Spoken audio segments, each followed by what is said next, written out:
अब second paragraph है,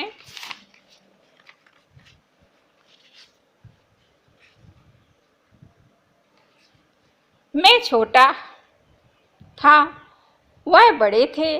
मेरी उम्र 9 साल की थी और वह 14 साल के थे। उन्हें मेरी तमहीज और निगरानी का पूरा और जन्म सिद्ध अधिकार था और मेरी शालीनता इसी में थी कि उनके हुक्म को कानून समझें। अब इसमें भी आपके लिए शब्दार्थ आए हुए हैं। शब्दार्थ देख लें पहले। इसमें जो शब्दार्थ दिया हुआ है, पहला तम भी माने होता है डांट डपट। निगरानी माने देख रेख-भाल। जन्म सिद्ध अधिकार माने जन्म से मिलने वाला अधिकार। और शालीनता माने विनम्रता। और हुक्म माने आज्ञा। वह स्वभाव से अध्ययनशील थे, हरदम किताब खोले बैठे रहते। शायद दिमाग को आराम देने के लिए कभी काफी पर और कभी किताब के हाशियों पर चिड़िया, कुत्तों, बिल्लियों की तस्वीर बनाया करते थे। तो इसमें आपके लिए शब्दार्थ है, अध्ययनशील माने पढ़ने में रुचि रखने वाला। हाशिया, हाशिया का मतलब होता है पृष्ठ के एक ओर छोड़ा गया खाली स्थान। इसके बाद में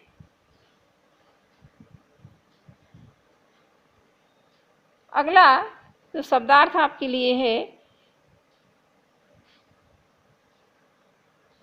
कभी कभी एक ही नाम या शब्द या वाक्य 10 या 20 बार लिख डालते। कभी एक शेर को, अब शेर क्या कहलाता है? उर्दू का एक छंद है या उर्दू की कविता का एक प्रकार इसको कहा गया है। तो उसको बार बार सुंदर अक्षर में उसकी नकल कर लेते थे। नकल ज्यों का त्यों लिखना। कभी ऐसी शब्द रचना माने शब्दों की बनावट करते कि जिसमें कोई अर्थ ना हो और ना कोई सामंजस्य। सामंजस्य माने मेल। मसलन, उदाहरण के रूप में इसका मसलन का प्रयोग किया गया है। एक बार उनकी कॉपी पर मैंने यह इबादत देखी, स्पेशल, उस पर लिखा हुआ था स्पेशल अमीना, भाइयों भाइयों, दरअसल माने वास्तव में होता भाई भाई, राधे श्याम श्रीयुत राधे श्याम। 1 घंटे तक इसके बाद एक आदमी का चेहरा बना हुआ था। मैंने बहुत चेष्टा की उस पहेली को अर्थ निकालूं, लेकिन लेखक उस पहेली का अर्थ निकालने में असफल रहे और उनसे पूछने का लेखक का साहस नहीं हुआ।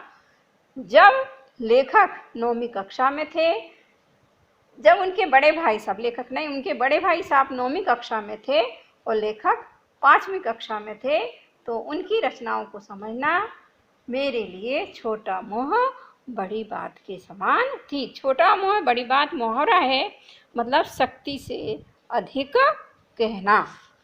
अब इसमें आपके लिए प्रश्नोत्तर हैं। पहला प्रश्न बन रहा है, यह कहानी किस जीवन से संबंधित है? तो यह कहानी विद्यार्थी जीवन से संबंधित है।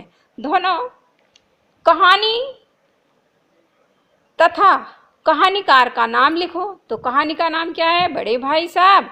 और कहानीकार का नाम क्या है? प्रेमचंद्र है। अगला प्रश्न है, लेखक का मन किन कार्यों में लगता था? तो लेखक का मन पढ़ाई में नहीं लगता था। उन्हें तो खेलना, कूदना, मटर गश्ती करना पसंद थी। मौका मिलते ही मैदान में आ जाते थे। वहाँ कंकरिया उछालना, कागज की तिल्लियाँ बना के उड़ाना, 4 दीवारों पर चढ़ना, कूदना आदि जो कार्य थे उनमें उनको बहुत आनंद आता था।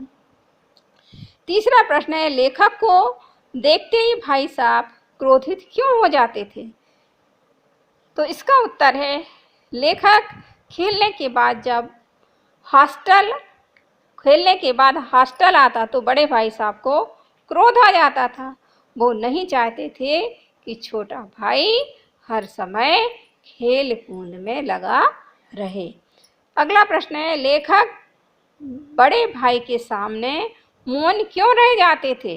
वो इसलिए मौन रह जाते थे क्योंकि उनका आतंक के कारण तक में डर होता है और वह अपनी सफाई नहीं दे पाते थे।